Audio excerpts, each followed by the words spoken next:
Hi friends, welcome back to A to Z info channel.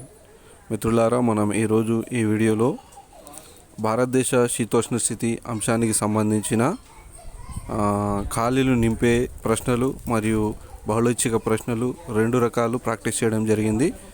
ఈరోజు జతపరిచే ప్రశ్నలకు సంబంధించి ఒక మ్యాచ్ ది ఫాలోయింగ్ క్వశ్చన్ చేయడం జరిగింది. మరి అది ఈరోజు మనం ఈ వీడియోలో ప్రాక్టీస్ చేద్దాం. మరి ప్రాక్టీస్ చేసే ముందు మీ అందరికీ ఒకసారి నేను టెట్ డిఎస్సి ప్రిపేర్ అయ్యే వారందరికీ రిక్వెస్ట్ ఏంటంటే తప్పక మీరు నా ఛానల్ని సబ్స్క్రైబ్ చేయండి, లైక్ చేయండి, మీ మిత్రులందరికీ షేర్ చేయండి. మీకు ఏమైనా సందేహాలు ఉన్నట్లయితే కామెంట్ చేయండి. ఓకే మై డియర్ ఫ్రెండ్స్, మరి ఈరోజు ఈ వీడియోని జతపరిచే ప్రశ్నలు ప్రాక్టీస్ చేద్దాం. మొదటి ప్రశ్న చూడండి, ఇక్కడ వ్యవసాయానికి సంబంధించి దీంట్లో సరైన జత చూసుకున్నట్లయితే ఇక్కడ మనకు వ్యవసాయం అనేది ప్రాథమిక రంగానికి సంబంధించిన అంశం. Okay, 1 = B. 1 అనేది Bకి సంబంధించింది. రెండవది పరిశ్రమలు అనేది ఇక్కడ మనకు ద్వితీయ రంగానికి సంబంధించిన అంశం. అంటే చూడండి, ఇక్కడ ఆర్థిక కార్యకలాపాలకు సంబంధించి 3 రంగాలుగా విభజించడం జరిగింది. అది ప్రాథమిక రంగం, ద్వితీయ రంగం, తృతీయ రంగం. ప్రాథమిక రంగం వ్యవసాయం మరియు అనుబంధం అంటే గనుల త్రవ్వకం, ఇవి ప్రాథమిక రంగం కిందకి వస్తాయి. ద్వితీయ రంగం మొత్తం పరిశ్రమలు, చిన్న తరహా పరిశ్రమలు కానించి అన్నీ. తర్వాత మూడవది తృతీయ రంగం అంటే సేవలకు సంబంధించినవన్నీ తృతీయ రంగంలోకి వస్తాయి. మూడవది చూడండి, ఋతుపవనాలు ఋతుపవనాలకు సంబంధించింది. దీనికి సంబంధించి సరైన జత ఇక్కడ చూసుకున్నట్లయితే ఋతుపవనాలు అనేవి పొడి పవనాలు. ఉత్తర భారతదేశంలో ఈ స్థానిక పొడి పవనాలను, వేడి పవనాలను ఋతుపవనాలని పిలుస్తారు. తర్వాత రబీ కాలపు పంట.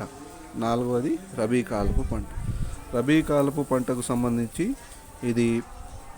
దీనికి సంబంధించి సరైన జత చూసుకున్నట్లయితే గోధుమ.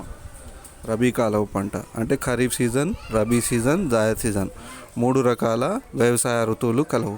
మరి ఖరీఫ్ సీజన్లో వరిని ఎక్కువగా పండించడం జరుగుతుంది. రబీ సీజన్లో గోధుమ, మరి మన దక్షిణ భారతదేశంలో తెలంగాణలో అయితే పత్తిని పండిస్తారు.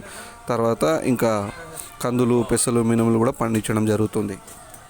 తర్వాత జాయద్ సీజన్లో పండ్లకు సంబంధించినవి జాయద్ సీజన్లో. ఓకే, మరి తర్వాత ఋతుపవన ఆరంభం. దీనికి సంబంధించి సరైన జత మనం చూసుకున్నట్లయితే ఋతుపవనాలు ఏ నెలలో ప్రారంభమవుతాయి? 5వ ప్రశ్నకు సమాధానం వచ్చేసి ఇక్కడ జూన్ మొదటి వారంలో ఋతుపవనాలు ఆరంభమవుతాయి. ఓకే, మరి 6వ ప్రశ్న చూసుకున్నట్లయితే 6వ దానికి సరైన జత ఇక్కడ లైలా తుఫాన్ అనేది మన భారతదేశంలో 2009వ సంవత్సరంలో సంభవించింది. ఏ రాష్ట్రంలో అంటే వెస్ట్ బెంగాల్. పశ్చిమ బెంగాల్లో మన భారతదేశంలోని రాష్ట్రమైన పశ్చిమ బెంగాల్లో ఈ లైలా తుఫాన్ సంభవించింది 2009వ సంవత్సరంలో.